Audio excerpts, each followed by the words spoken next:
Public speaking. All right. I don't understand how time works. And I don't mean that in a physics, relativity, space-time continuum sort of way, which also does not make sense. But what I'm talking about is I have a to-do list that never seems to get done, understanding of time. I try my best. I do meticulous calculations, but my brain is dumb when it comes to estimating time. What I think I can get done in a day and what I actually get done is kind of a cruel joke. You think I would have learned by now, and yet here I am, busy making lists and standing there in utter bafflement at how little I get done. Those little mundane things like paying bills, doing laundry, grocery shopping, cooking, dishes, cleaning up, those little things that just need to get done. Next thing I know, the weekend is gone. Then there are the bigger things. My wife Laurel asked me, how long do you think it will take to paint our house? I think we can do it in a weekend. Do you think we can handle running an orchard? It's small. How hard can it be? And then there are the things I want to do for fun, like cross-country skiing, walking the dogs, playing pickleball, hiking, canoeing, painting, writing, the UU church, time with friends and family. There's a story of a philosophy teacher who comes to class with an empty jar. He fills that jar to the rim with 2-inch diameter stones, and he asks the students in the class, is the jar full? Can we put anything more into this jar? And they say, yes, the jar is full and nothing more will fit. He then takes out a bag of small pebbles and he puts those smaller pebbles and pours them in and they fill the little spaces around the stones. He once again asks, can we put anything more into this jar? The students smile at the little trickery that the professor did and say, yes, now the jar is full, nothing more will fit. He then pulls out a bag of sand and pours it in, filling even the smaller spaces. He goes on to explain that the jar is your life. The stones are the most important things of your life, family, friends, relationships, your passions. The pebbles are your hobbies and career, and the sand is just the daily task of living. If you pour the sand in first, there will not be enough space for the stones. You need to put the stones in first. You need to prioritize the most important things, and everything else will fall into place. I personally am a classic overcommitter. It doesn't help that I cannot say no when people ask for things. Want to join the UU Stewardship Committee? Sure, no problem. Can you travel down and slaughter turkeys for Thanksgiving? Where's the camera? Sure, you're my brother, no problem. Can you deliver a sermon to the church? Be careful doing a sermon writing workshop because they will ask you to deliver a sermon. And because I'm a poor planner, it'll be the same weekend that I slaughter turkeys. I was describing my sermon idea to a fellow church member, and she said, wow, that is a lot. It made me wonder, could I fit it all in? The good thing is I did take that sermon writing workshop last spring, even though I could only attend 2 out of the 4 classes because I overcommitted myself. I know I need to keep the sermon to 15 to 20 minutes long. The bad news is I don't understand how time works, so wish me luck. For the sermon writing class, I wrote a sermon, I got to practice it, and I received some good feedback. This is not that sermon. You see, the problem with a novice sermon writer like myself is I want to say something profound. I want to put everything into one sermon. Every idea, every quote, every revelation, everything. How can I talk about infinity in 20 minutes? The problem is when you put all these half-baked ideas, your sermon becomes a jumbled mess of vague concepts and incomplete ideas.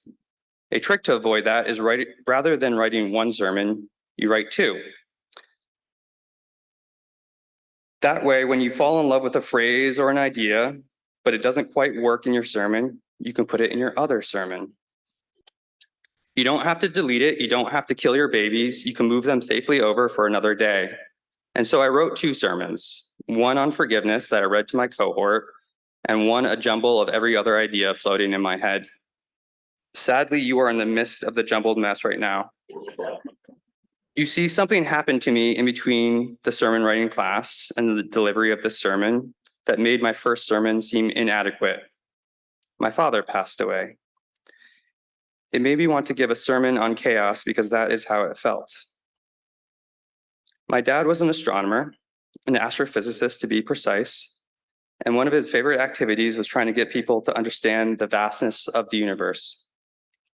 He said our galaxy, the Milky Way, consists of more than 1 billion stars. If I were to try to count all the stars in our galaxy, 1 per second, only 12 hours per night. We don't want to stay up all night, right? So only 12 hours per night. It would take me 63 years to count them all. That's just to count them. That has nothing to do with understanding them. They are changing and evolving. Scientists estimate that the Milky Way is just one of billions of galaxies. Some galaxies are so big they have several trillion stars, trillion with a T. The distance between stars is incredible and inconceivable. The furthest human-made object is Voyager 1, launched in 1977. As of 2023, it is 15 billion miles from Earth. It left our solar system in 2012 and is currently in interstellar space, traveling at a speed of 16.9 kilometers per second, or 330 million miles per Earth year. At this rate, if it was headed for our closest star, Proxima Centauri, which is, it's not headed that way, but if it were, it would take 76,660 years to get there. That is our closest star in the Milky Way. The stars are so far apart that when galaxies collide with billions and billions of stars, only 1 or 2 collisions actually occur. Galaxies mostly will flow through each other and get distorted by gravity. These billions and billions of stars are formed out of large interstellar clouds of gas and dust collapsing under their own gravitational pull. They live their lives burning hydrogen, synthesizing heavier elements like carbon and oxygen. And when the hydrogen fuel is exhausted, some of these stars undergo violent explosions called supernovae. These deaths explode the gases, now enriched with oxygen, carbon, and many other elements, back into the interstellar medium, mixing with our other star debris. The cycle is repeated each time with more iron, more carbon, more oxygen. Thus, the very atoms in which you and I are made of were contained in and created by stars. Those chemicals exploded over vast distances to coalesce and form the Earth, life, and you. Approximately 5 billion years from now, our sun will die. It will engulf Earth and expel it back into the depths of space. We are indeed profoundly connected to the rest of the galaxy and perhaps the entire universe. My dad wrote those words when he was giving a sermon to a UU congregation in New Jersey in the 90s. I updated the Voyager part to correspond with today's date. He went on about other astronomical phenomena, but I won't bore you with that information. My dad was raised a very Christian, religious household, but became a hardcore atheist. For him, science was the explanation to the mystery. Science was his religion, logic and order out of the chaos. He took comfort in contributing his little piece to the greater human knowledge. I, on the other hand, tend to take a little bit more after my mom in the religious realm, more of a mystic than a skeptic. But my dad did get excited by the Unitarian Universalists, and here I am today. So I would sometimes challenge him about science as the answer to the mystery.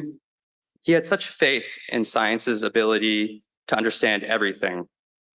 But I would argue, hypothetically, even if it was possible for science to understand everything, I, as an individual, would never be able to understand everything.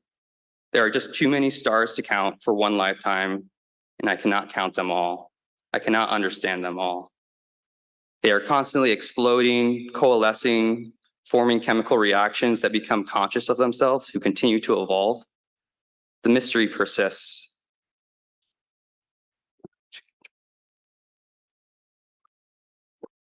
When I first heard the jar with the stones analogy, I thought it pretty clever, but now I've come to dislike it. I know it's a good one, but the sentiment is good, right? You want to prioritize which is important. However, the fatal flaw is it assumes the ability to optimize life perfectly. It assumes proper planning. I can fit all the stones into the jar. What happens when there are too many stones? There's always too many stones. There's too much sand, too many stars, too far apart. How do I know which stones to focus on when there's so much sand to deal with? What happens when the stones are lost? My jar is broken. Addiction, trauma, depression, anxiety, fear, hate, being hurt and hurting others. Where are those in my jar? My father struggled with depression his whole life. Existential philosopher Kierkegaard says, life is not some problem to be solved, but a reality to be experienced. We talk about time management as if we are machines that can be optimized, but maybe we are more like explosions unfolding. Buddhist monk Thich Nhat Hanh taught me in a book that I don't remember the title, that we can classify our events in our lives as good, bad, or neutral. We cling to the good, we flee the bad, we ignore.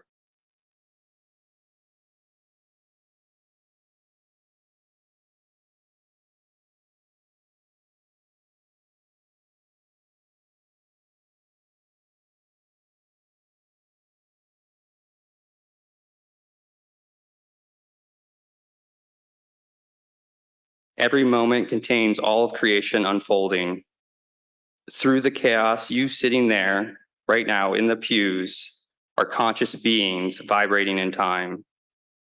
Thich Nhat Hanh would say, wake up, observe the sand.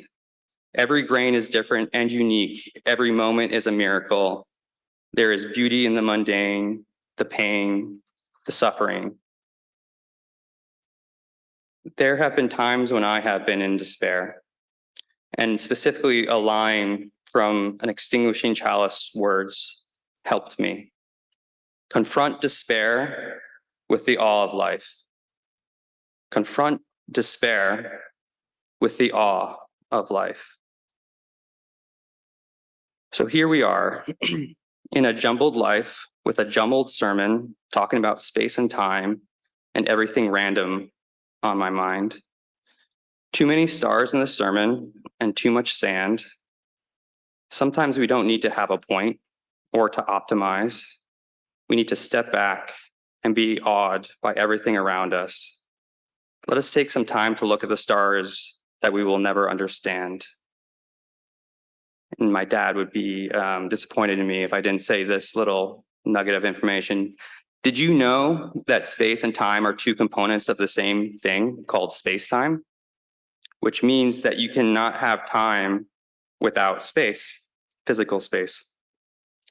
And mass and speed affect time manifestations relative to other time manifestations.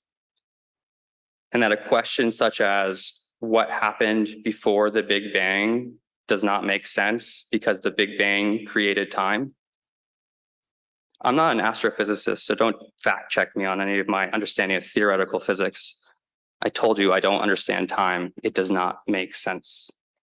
Thank you.